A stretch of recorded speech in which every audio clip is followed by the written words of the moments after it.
Assalamualaikum warahmatullahi wabarakatuh. Selamat sore mahasiswa sekalian. Mahasiswa Prodi PPKN yang saat ini mengampu mata kuliah Filsafat Ilmu Pengetahuan ya. Baik, sebelumnya yang mengampu adalah Bapak Heri Mantir. Kemudian diserahkan kepada saya untuk melanjutkan mata kuliah ini dan seterusnya akan dilanjutkan oleh Ibu Dr. Mensi. Saya kebetulan diberikan amanah tepat pada ujian tengah semester ya. Jadi saya akan memberikan saudara sekalian tugas sekaligus sebagai pengganti ujian tengah semester kita untuk mata kuliah Filsafat Ilmu Pengetahuan. Baik, silakan saudara simak dengan baik apa yang saya uraikan di dalam video ini ya. Kita akan satu persepsi dulu terhadap apa itu filsafat ya. Nanti ada tugas di dalam penjelasan saya ini. Filsafat sama-sama kita tahu berasal dari filosofia ya, yang artinya cinta kebijaksanaan. Maka ini adalah induk dari segala ilmu. Itu kata filosof. Karena ilmu itu mengajarkan mencintai kita kepada kebijaksanaan. Nah, di dalam berfilsafat itu ada kelompok atau ada paham, ada aliran, sederhananya adalah ada komunitas. Komunitas orang di dalam berfilsafat. Nah, bagaimana orang itu memandang filsafat? Pertama, kelompok empirisme namanya. Pada kelompok ini ya, orang mengetahui adanya sesuatu itu dari pengalaman sendiri melalui indera yang dia dimiliki ya, apakah melalui melihat, apakah melalui mendengar, apakah melalui meraba, merasa atau mencium adanya sesuatu, maka itu disebut empirisme. Nah, orang mengakui ada karena dia melihat, ada karena dia mendengar, begitu ya. Kemudian kelompok kedua itu ada kelompok rasionalisme dalam berfilsafat. Rasionalisme artinya dia mengetahui ada karena akalnya, karena dia menggunakan akalnya untuk mengetahui sesuatu dengan akalnya tersebut ya. Dia berpikir, maka terciptalah pengetahuan adanya sesuatu ya. Kemudian yang ketiga ada kelompok positivisme. Positivisme ini adalah orang yang berfilsafat dengan memadukan antara empirisme dan rasionalisme. Dia adalah kelompok penyeimbang. Artinya tidak hanya empirisme saja, tidak bisa dengan rasionalisme saja, tetapi harus dipadukan dengan mendalami ilmu-ilmu dari eksperimen, uji coba tentang kebenaran yang hakikat. Kebenaran hakikat yang ada atau tidak ada tersebut. Ya. Kemudian kelompok yang keempat adalah kelompok intuisionisme. Kelompok intuisi ya, intuisionisme. Ini adalah mengakui bahwasanya akal dan indera itu memiliki keterbatasan. Nah, dari 4 penjelasan kelompok orang berfilsafat ini, Anda masuk kategori yang mana? Baik. Sebelum memasuki pertanyaan, saya akan jelaskan juga ya, bahwasanya kita mempelajari filsafat ilmu ini tidak terlepas dari 3 komponen ilmu berikut.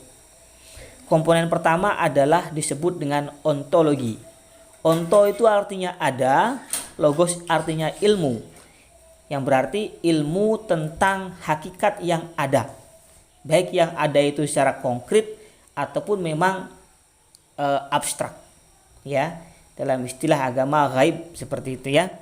Nah, jadi ilmu yang mengetahui tentang konkret ataupun yang gaib atau abstrak, itu ontologi. Kemudian yang kedua, komponen selanjutnya adalah epistemologi. Itu adalah epistem atau pengetahuan, logos ilmu atau sistematika. Jadi epistemologi ini adalah metode ya. Ini adalah metodenya untuk mendapatkan pengetahuan. Metode epistemologi ini ada 6. Pertama, empirisme dengan pengalaman. kemudian kedua rasionalisme dengan akal, ketiga dengan fenomenaisme dengan fenomena, yang keempat dengan intuisionisme dengan rasa, kemudian dengan dialektis ya. Yang kelima dengan dialektis itu dengan adanya perpaduan antara diskusi, fenomena ya. Kemudian dengan metode ilmiah. Metode ilmiah ini dengan cara mengetahui secara empiris juga. Ya, pengetahuan-pengetahuan yang didengar, pengetahuan yang dilihat itu dirasionalkan melalui akal. Ini metode ilmiah. Maka ada 6 metodenya. Kemudian yang ketiga, komponen ilmu filsafat yang ketiga adalah aksiologi. Aksiologi ini adalah nilai. Ya, bagaimana maksudnya? Bagaimana kita menjadi orang yang memiliki nilai, menjadi orang yang memiliki etika, menjadi orang yang memiliki moral, menjadi orang yang memiliki akhlak. Ini adalah aksiologi. Ontologi, epistemologi, dan aksiologi.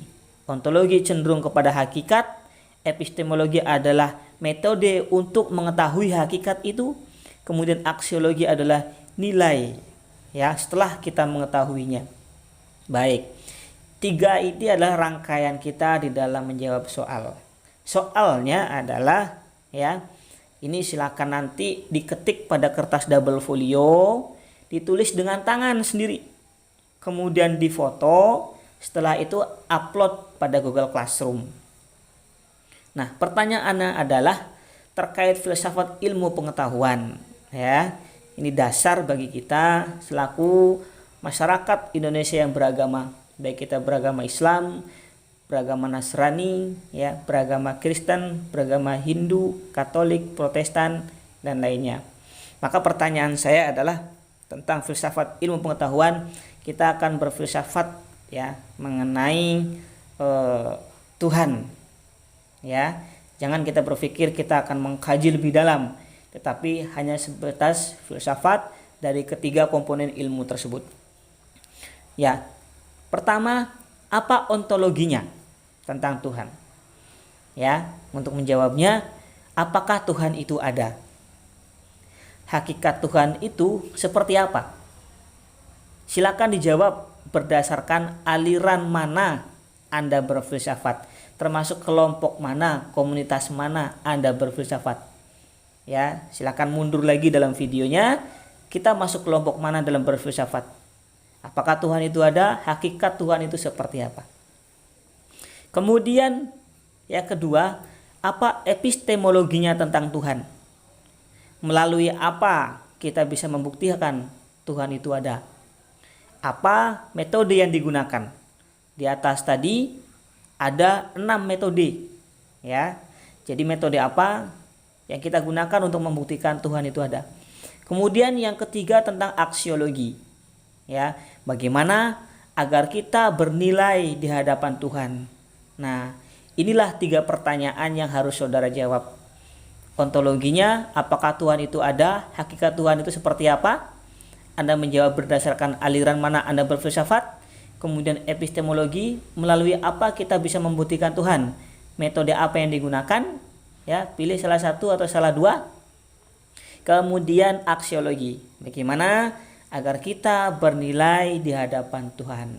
Nah, inilah tugas ujian tengah semester kita. Saya jabarkan di dalam video. Saya tampilkan video pemandangan alam semesta sebagai bentuk ciptaan Tuhan. Tapi jangan lupa fokus dengan isi dari materi yang saya sampaikan. Terima kasih. Semoga semuanya lancar dalam menjawab ya, dan mendapat nilai yang memuaskan. Saya tidak akan memberikan nilai yang cukup apalagi kurang kalau semuanya menjawab dengan baik sesuai arahan yang saya sampaikan. Terima kasih, selamat sore. Semoga kita sehat selalu. Assalamualaikum warahmatullahi wabarakatuh.